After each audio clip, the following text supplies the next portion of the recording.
As it is the meeting of the Deschutes County Planning Commission, Thursday, August 26th, we will call the meeting to order at 5:30. The first item on the agenda is the approval of minutes from July 25th. Do I have any motions?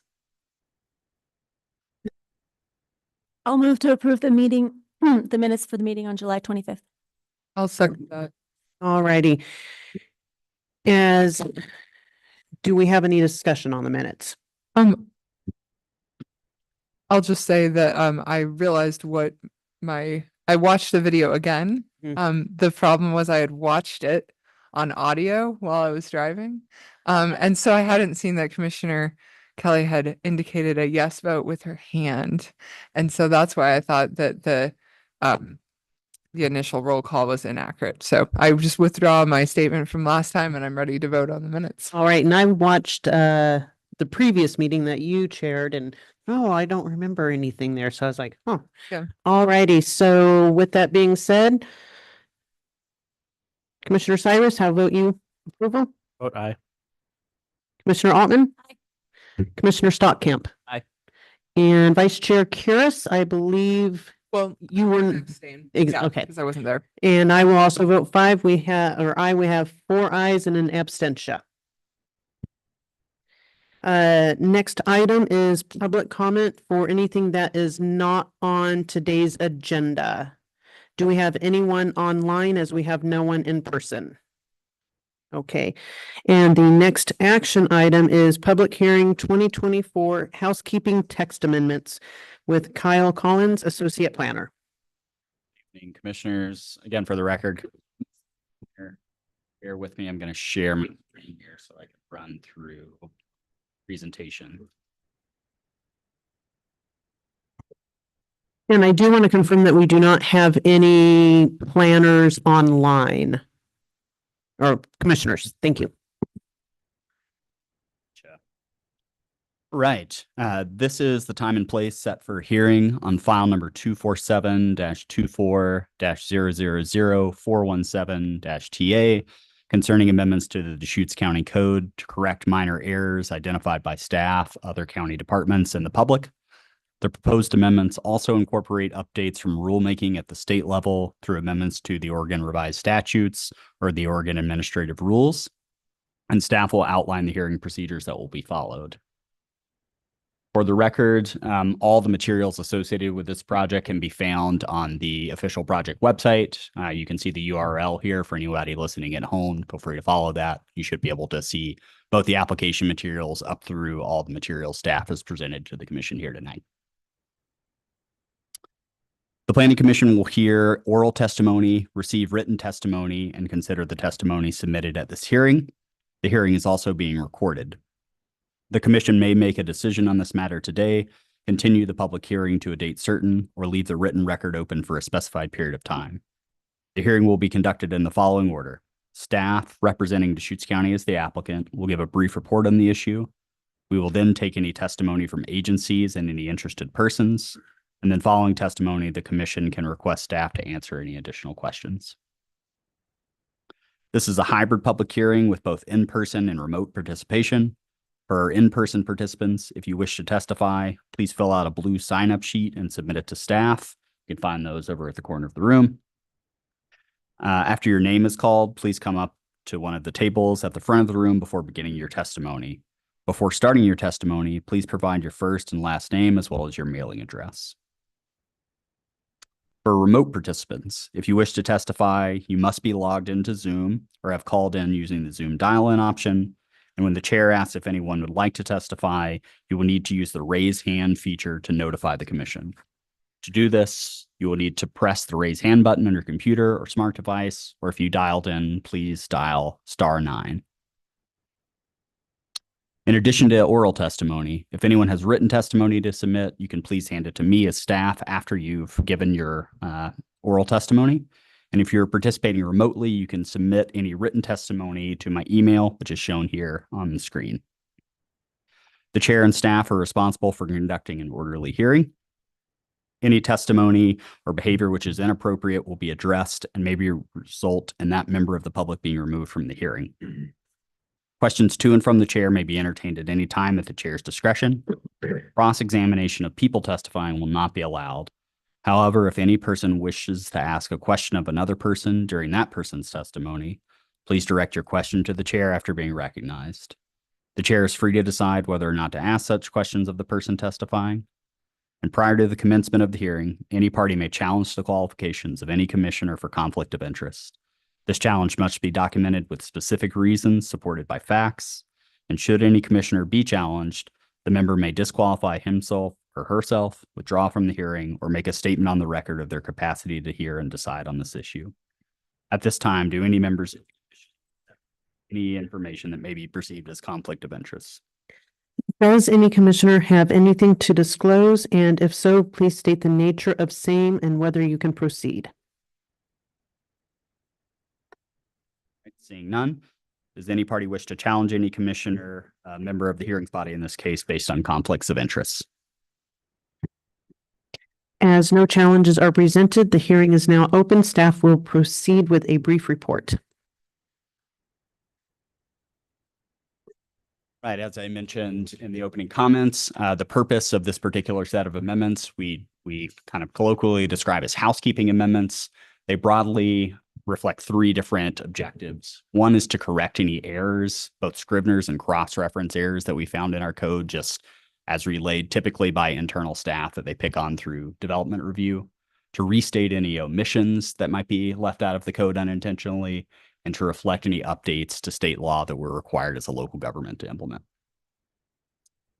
There's very minor changes to permitted uses or use standards in certain areas of the code. All of those changes are associated with changes at state statute. So again, those are things that we're required to implement as a local government. But there are no specific state statutes, administrative rules, or land use goals to apply to these changes, again, because they are described as housekeeping amendments and are typically minor in nature. Here's a full list of all the different code sections that are being affected in this particular package. I'm not going to go through each one individually. This is just to give you a general idea of what's actually being edited here. To go through some of the broad categories of housekeeping amendments here. The first ones that I'll go through are both Scrivener's and reference errors. These are essentially just pointing to different areas of the code that might be incorrect references based on the context of the individual chapter. So you can imagine we have a lot of different portions of our code that point to other portions of the code, and occasionally those come out of alignment as other updates come online. You can see here all the different sections modifying that fit broadly within that Scrivener's and cross-reference error. The next set of amendments that I'll talk about relates to our definitions. I'll have kind of an update to this at the end, but our Title 19 areas, which are lands surrounding the city of Bend's urban growth boundary, are governed by a different title of our county code, rather than most lands in the county being governed by Title 18. Those Title 19 areas, because they're governed under a completely different set of code, are missing several definitions specifically related to agricultural use that appear in our Title 18 section of code. Originally, we had proposed to bring in those missing definitions to Title 19 to help clarify essentially some interpretive issues that staff is running into as people were proposing different agricultural uses in Title 18 areas. And you can see the specific definitions that we originally proposed were definition for agricultural land, definitions for agricultural structures, and then finally definitions for agricultural uses. The goal of all three of those was ultimately to give a framework for what agricultural use constitutes and where those uses were allowed. However, as of this morning, we received a public comment from a member of Swaby Law Firm that specifically raised concerns about the inclusion of those agricultural definitions in Title 19. The definition updates were not mandated by statute. Again, staff called this out as a part of this housekeeping update, essentially to align Title 19 with Title 18 and the previous frameworks that we've used in Title 18. However, given that this was not mandated by statute and it potentially could be seen as a policy decision on the side of the county to incorporate these new definitions, The proposed amendments are being struck from the housekeeping package at this time. And if you reference Exhibit Q of the staff report and application materials, which is the red line versions of the proposed amendments here, you'll note that those three definitions I called out, agricultural land, agricultural use, and agricultural structure, will no longer be included in this housekeeping package. The next set of amendments that I'll talk about relate to changes in state law. In 2023, House Bill 2192 and the associated Oregon revised statutes altered the standards for replacing a lawfully established dwelling in both the exclusive farm use and the forest use zones. And our proposed amendments now match the statutory standards for replacement dwellings in each of those zones. Broadly, they cover a variety of different issues. Whenever a party wants to replace a lawfully established dwelling in one of these resource zones, they are required to go through a land use review process. So we actually issue typically an administrative decision for each of those uses.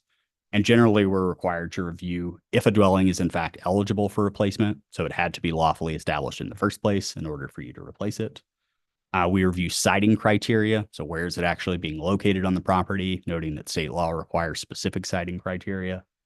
The timelines for constructing that replacement dwelling or deconstructing whatever the original dwelling is on site. So again, in most cases, because you're only allowed a single dwelling on an individual piece of property, you typically have to go through some type of decommissioning process associated with the original dwelling as a part of a replacement process. There are certain deed restrictions for replacement dwellings that property owners are required to record. And then finally, one of the newest incorporations through state law is construction provisions from section R327 of the Oregon Residential Specialty Code. These are the fire hardening requirements that the commissioners may be familiar with as part of the statewide wildfire hazard mitigation map that's forthcoming.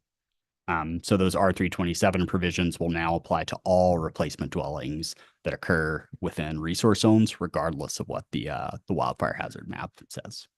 So this is separate from that particular process. These are the sections of code that are affected by these proposed changes associated with House Bill 2192. The next piece of change to state law and associated updates relate to statutory definitions for what are described as residential facilities and residential homes. These are generally care facilities that are operated out of single-family residences or multifamily residences in some cases to provide care to a certain number of persons. These facilities are required to go through a state licensing program, but broadly, they are intended to be allowed through state law any place that residential uses are allowed outright. So if you have a single-family dwelling and you go through the appropriate licensing program, you can operate one of these facilities within your home or multifamily residence, whatever happens to be. These changes to state law clarify that those uses are in fact allowed in all residential zones throughout the state. So there can be no prohibition that a local government can make. These particular updates update our definitions, our internal definitions to match the statutory definitions of residential homes and facilities. And specifically, we've gone through each section of code to enumerate that these uses are allowed in all zones that constitute residential zones throughout Deschutes County. Finally, it provides some new standards for residential homes and facilities in the EFU zone. Previously, our code allowed residential homes and facilities within the EFU zone. However, state law through these updates has disallowed those uses within resource areas. And so that use was actually removed from our section of code. These are all the different code sections affected by this. As you can imagine, we have a fair amount of zones throughout Deschutes County that constitute residential zones. And so there's quite a bit of these.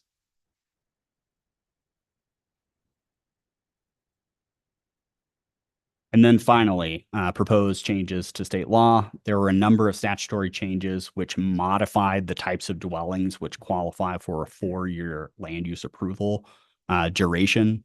So after we issue local land use decisions, majority of those decisions have a 2-year approval timeline in which a property owner has to act on that approval unless they apply for a valid extension, a formal extension through our department.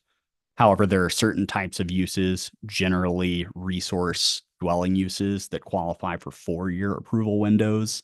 They can also apply for extensions through that process as well.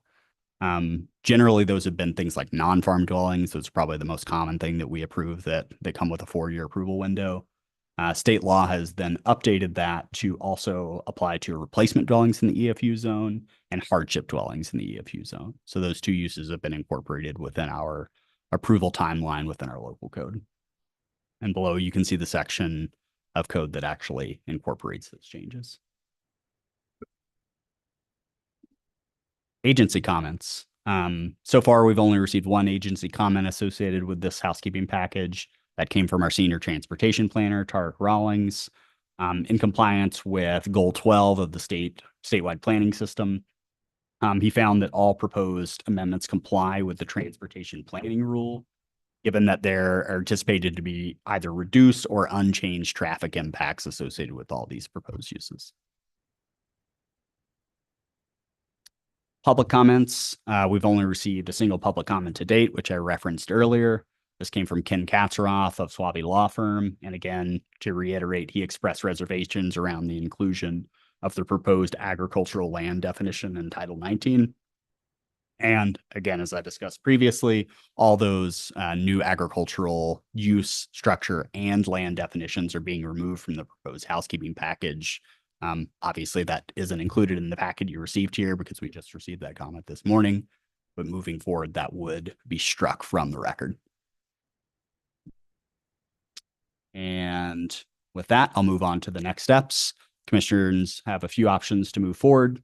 You can continue this hearing to a date and time certain. You can close the hearing and leave the written record open to a date certain.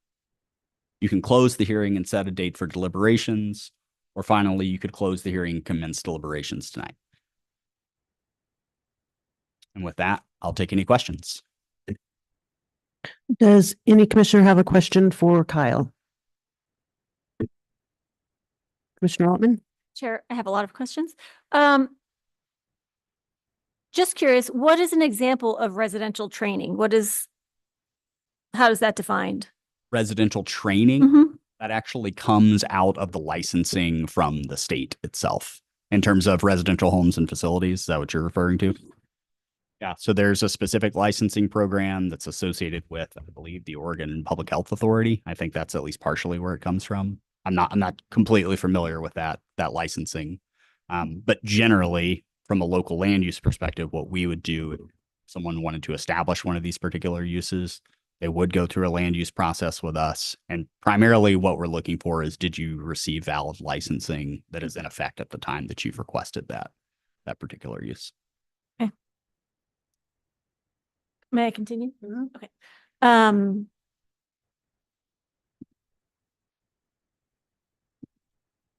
I have a hard time understanding on page 21 where item C, it reads, for replacement of a lawfully established dwelling under this section, the dwelling to be replaced must be removed, demolished, or converted to an allowable non-residential use within 3 months after the date the replacement dwelling is certified for occupancy.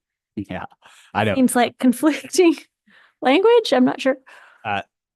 So that comes directly from statute, and it is confusing. But generally, the way it works is, let's say you apply for a replacement dwelling we would issue, let's say, an approved decision for that, and then you'd actually start the construction process where you're going through your building permits, electrical permits, et cetera.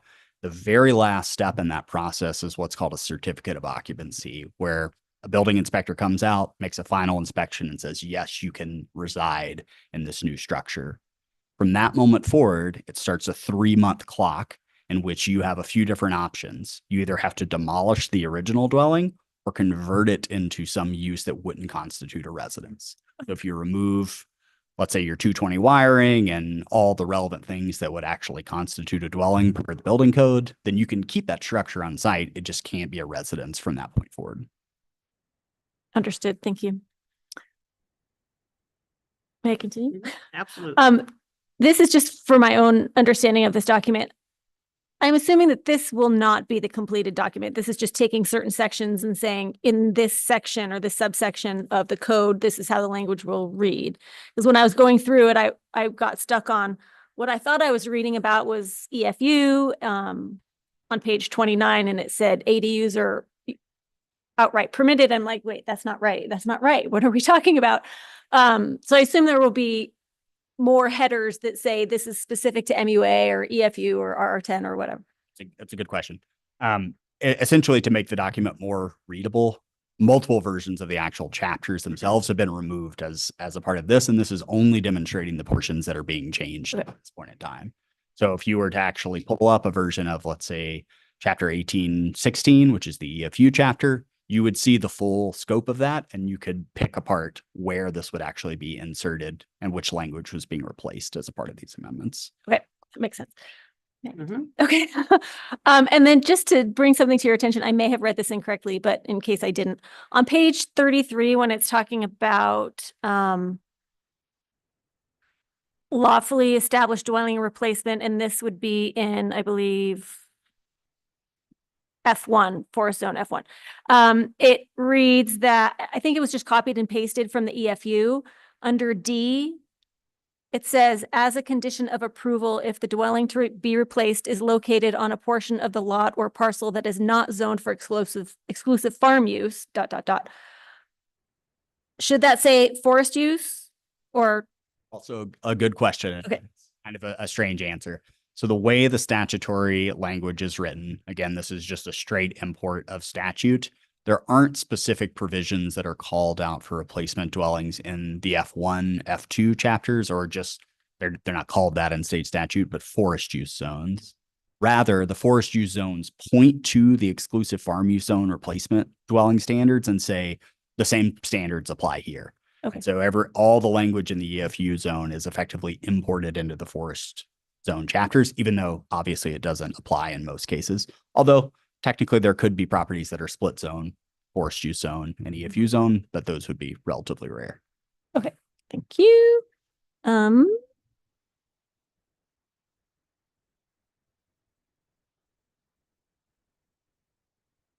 That's it. Thank you. Any other questions? All right, we will now open the public hearing. As I see no people present in person, I would ask if we have anyone online that would like to input. Okay. So at the conclusion of the public hearing, we have the option to continue the hearing to a date certain, close the hearing and leave the written record open to a date certain, close the hearing and set a date for deliberations, or close the hearing and commence deliberations. Do I have any motions to be put forward? Madam Chair, Yes. given the lack of public interest, I would move that we close the hearing and commence deliberations. Do I have a second? I'll second it. All righty. You've already given your input as to why, so I'll start with Commissioner Cyrus. How vote you? Vote aye. Commissioner Altman, Aye. Vice Chair Curis, Aye. Commissioner Stockkamp. Aye. I too will vote aye. It is unanimous, 5 votes to close the hearing and commence deliberations. And with that being said, does anyone have comments or input that they would like to deliberate, or would anyone like to make a motion? Madam Chair, Yes. I move to approve the recommended edits and forward to the Board of Commissioners. I'll second that. All righty. As we've already had pretty much a good discussion. How about you, Commissioner Cyrus? Aye. Commissioner Alt, Aye. Vice Chair, Aye. Commissioner Stockkamp. Aye. And I too will vote aye, as this is pretty much just a housekeeping hearing. I feel that the staff has already done their job well enough, and we shall vote 5-0 to recommend to the Board of County Commissioners to approve these staff recommendations. Thank you very much, commissioners. And with that being said, our last item on the agenda is Planning Commission and staff comments. Kyle, do you have any comments? I don't, unless there are additional questions for me. And Will Groves. Good evening. Your planning manager, Will Groves. Commissioners, Chair. Wanted to give you some updates, and I can't recall if we've talked about these previously, so appreciate your patience if we've been over this ground. The board continues to be interested in the individual RVs on properties as temporary dwellings. There was some concern about the ability of us to get comments from responding fire districts during fire season. We had reached out to a few and received kind of only one real response. We had a chance to attend the fire chief's quarterly meeting and got some information there, and they asked for some additional time. So in accordance with that, we talked to the board, and the board has reopened the record in association with that matter to get some additional information. Specifically, we were instructed to get information pertaining to fire questions. As you remember, there were questions about service districts and their ability to recover the cost of serving these potential additional uses, as well as best practices associated with them, as well as an opportunity to try and capture some of our sister counties' efforts to incorporate similar rules, what their experiences were. And certainly to the extent that they're doing permitting out of the gate there, what experiences they're having with that. So that record has been reopened for additional information, primarily to capture additional fire information. The comp plan, of course, is moving forward. The Board of County Commissioners has had a number of meetings in association with that, reviewing chapters, looking at draft code. And as of the last meeting before the board, we have been instructed to implement the changes that they've directed and to produce a clean copy for them to take a look at. So that's coming up at a shortly scheduled upcoming board meeting. We'll finish the discussion tonight, but it looks like we have no items for you on your next upcoming meeting. So that would be the 12th would be the second Thursday of September. So likely canceling that meeting. On the fourth Thursday, on the 26th, we have two items for you. Just a little bit of a preview. First is, of course, in the comprehensive plan, one of the things that comes out of the comprehensive plan is an action plan. Those are things that, it's intended, and we'll explain this in some depth at that meeting, but the action plan is intended to capture sort of the intentions that came out of the comprehensive plan process. There were lots of things that people were hoping that we would do, including you and the board. And so this will be a document that will exist in relationship to our annual work plan. This is obviously our first action plan in association with that, so we're still working out the exact function of it. But the notion is that the Planning Commission and the board would take a look and verify that those actions that we've identified from the comprehensive plan process were duly listed, and that we would then present that action plan as an appendix in the future to our work plan, and let both you and the board know that, remind you that as part of this prior process, we had set some intentions to work on some things. Combined with the matters of the day, how do we want to prioritize those? So making sure that we don't forget about all that great work. In addition, I will be bringing to you a presentation on a FEMA update that has to do with the floodplain. Again, just a little bit of a preview for you here. FEMA in first Washington and then Oregon had lost lawsuits related to anadromous species, fish that come from the ocean up our rivers. And in Washington and then in Oregon now, there are going to be regulations that are required to be applied in order for jurisdictions to continue to comply with FEMA regulations in specific areas. You'll see maps and other figures associated with this, but the main stem of the Deschutes is largely unaffected due to the fish barrier passage at Big Falls. But there are sections of the Crooked and the Waichus that are within these salmonid recovery areas. And accordingly, FEMA is required to, and we are being asked to adopt some code that relates to that. We're generally given three options in how we approach that. Either don't allow any work in the floodplain. Secondarily, to adopt a model code that has certain provisions that I'll talk about. Or third, to require a per project environmental assessment effectively associated with it.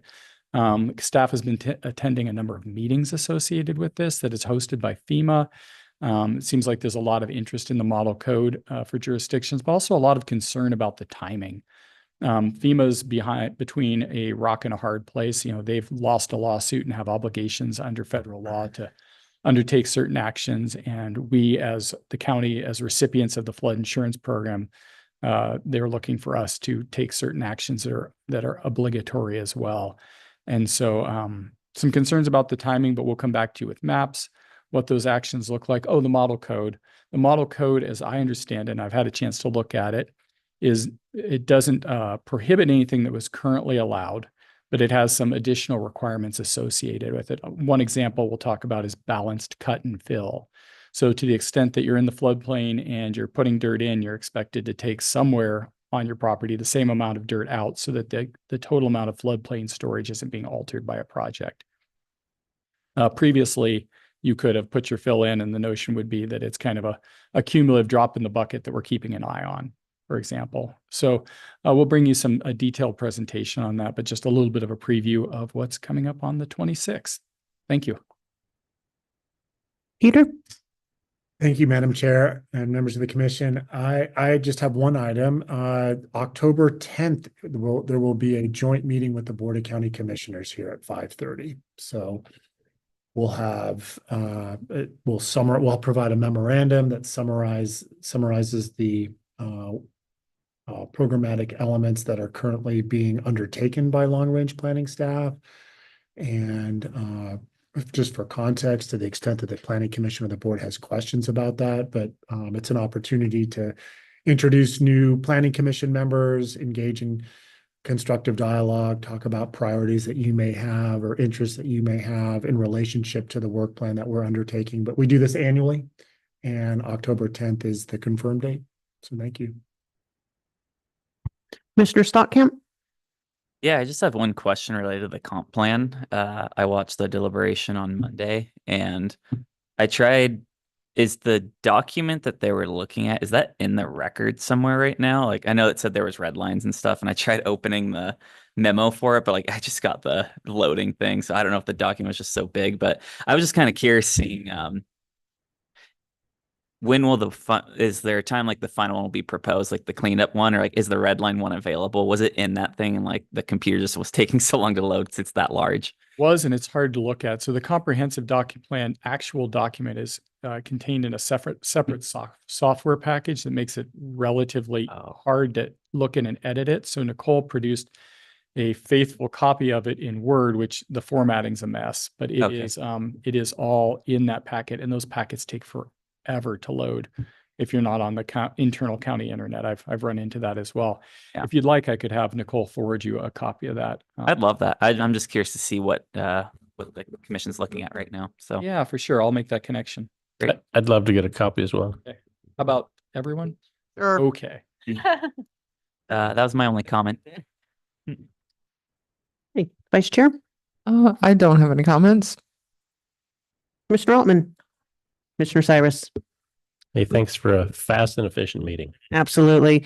I don't have much to say. We will, I guess, call the meeting closed at 6:04 p.m. on August 22nd. Yeah, that was.